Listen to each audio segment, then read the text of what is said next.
Hi, good morning. ఈ బట్టలు ఏమిటి అనుకుంటున్నారు కదా.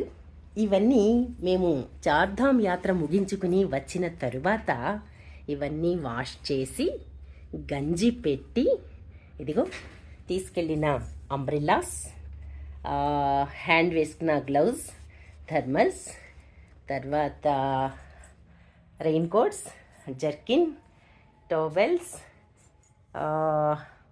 స్వెటర్స్, షాల్, సాక్స్, బెడ్షీట్స్ ఇలా అన్నీ కూడా వాష్ చేసి గంజి పెట్టి రెడీగా ఉంచాను. ఇవన్నీ ఐరన్ చేసి లోపల పెట్టాలి. వాష్ చేసి గంజి పెట్టడానికి 1 వీక్ పట్టింది. అంటే మధ్యలో ఒక 2 ఫంక్షన్స్ చూసుకుని జలుబులు జ్వరాలతో ఉన్నాం కదండి, అందుకు లేట్ అయిందనమాట.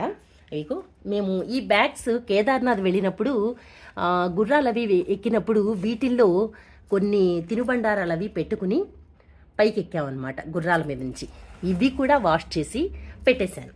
ఇవన్నీ కూడా ఇక ఐరన్ చేస్తే లోపలికి బీరువాలలోకి వెళ్ళడమే ఆలస్యం. అన్నీ రెడీగా అయితే పెట్టాను. వాష్ చేయడానికి 1 వీక్ పట్టింది. మరి ఐరన్ చేయడానికి కూడా 1 వీక్ పడుతుందని నేను అనుకుంటున్నాను. నెమ్మదిగా చేసుకోవాలి కదా. జలుబులు జ్వరాలు ఇవన్నీ చూసుకుని కొంచెం హడావుడే ఉంది, నెమ్మదిగా చేస్తున్నాం. ఇది విషయం. వెళ్ళేటప్పుడు నేను సూట్ కేసు సర్దుకుంటూ మీ అందరికీ చెప్పాను కదా ఇలా వెళుతున్నాము అని. వచ్చిన తర్వాత కూడా వచ్చేసాం అని చెప్పడం కరెక్ట్ అనిపించి నేను ఇప్పటికిప్పుడు అనిపించి ఈ వీడియో తీస్తున్నానమాట. సరేనా?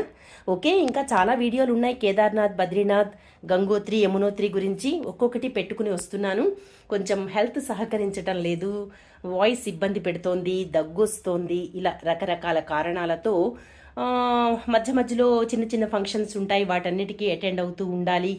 కాబట్టి అన్నీ మేనేజ్ చేసుకుంటూ నెమ్మదిగా వీడియోస్ అన్నీ మాత్రం ఫుల్ క్లారిటీతో పెడుతూ ఉంటాను. ఓకేనా? ఓకే, బాయ్ అందరికీ.